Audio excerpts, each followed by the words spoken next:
Hi guys, it's Steffi from the Novelty Corner and welcome back to my channel. Today I'm here with a book review for Emergency Contact by Mary H.K. Choi. I received a copy of this from Simon Schuster in exchange for a fair and honest review as part of their blog tour for Emergency Contact, and I really enjoyed this YA contemporary book that was released this month. It also holds the distinction of being the last book that I read in 2018. I read it on New Year's Eve and I really enjoyed the experience because it's very fun, very easy to read. For those of you who aren't familiar with this story, it is the story of Penny and Sam. Penny has just finished high school and is traveling away from home to the University of Austin in Texas to study writing. She dreams of being a writer. She has left her home where she lived with her single mother, and her mother is someone who is quite embarrassing for Penny because she's quite young and carefree, and Penny really acts like the parent in the relationship. Then you have Sam, who is in his early 20s and he's really stuck in his life. He's left home and he works at a local bakery near the university, and he also lives in a small room above the shop because he has nowhere else to live.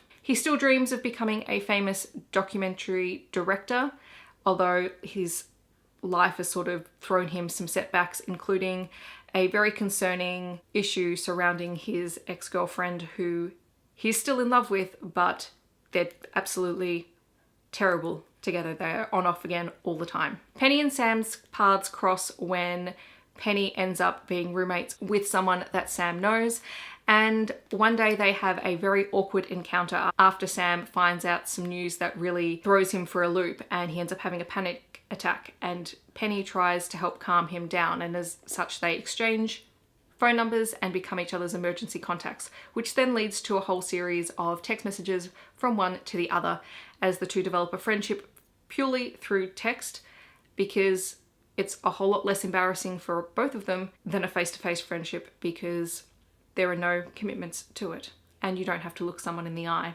And that's really where this story takes off. There are a lot of things that I really liked in this story. First of all, I really love this cover. It is absolutely gorgeous.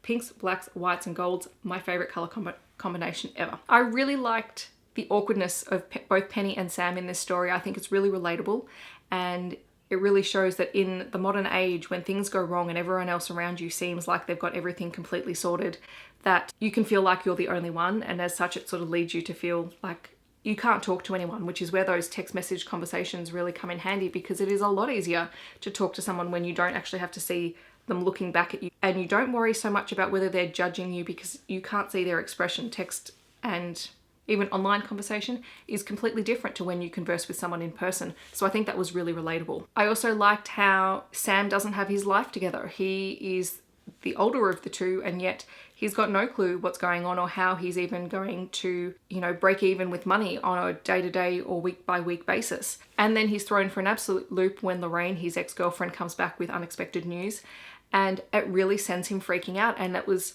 very, very realistic and honestly had me thinking, what would you do in that situation? How would you cope with that? And who would you speak to? Communication is obviously a huge thing in this, and not only do you have the text messaging and the communicating with other people with some distance so that you don't get too emotionally invested, but you also have the fact that if you have a lack of communication, as Penny does between herself and her roommate and the friend she starts to develop at college, that's really tricky as well, because a lack of communication can really cause a lot of problems, especially when it would have been so much simpler to just say, okay, this is what's going on. It's something that Penny has to deal with. I love that Penny and Sam's love of writing and directing really shine through in this story as the two pursue those dreams and they try to unpack them in light of their current situations. I love how we get snippets of Penny's story for her creative writing class.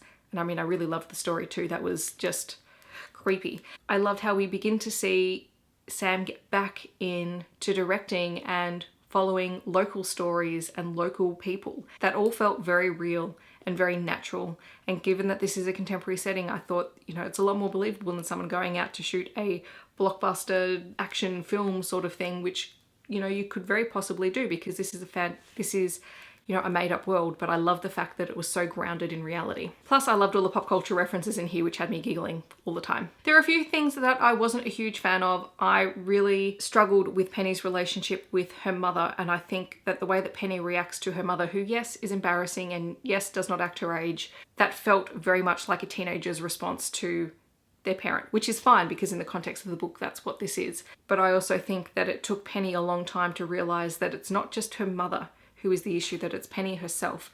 And Penny has a personality as such, which she's very much worried about how things fit into her world rather than how everyone fits into the world, if that makes sense. I also had a little bit of an issue with the way that Lorraine's news to Sam was explained away about halfway through the story.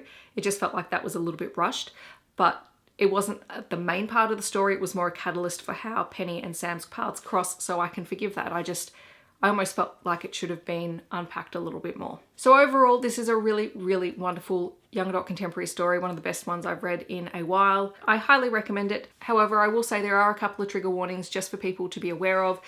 There are mentions of rape, of abusive or neglectful relationships with parents, and there's also mention of drug use. So if you're sensitive to any of those things, just be aware of that going into it. None of it is explicit within the text itself, but it's more characters' histories with those different topics. I will leave a link in the comments to the other participants in the blog tour for Emergency Contact. So if you're interested in hearing and reading about other reviews of this book, I would highly recommend you check it out.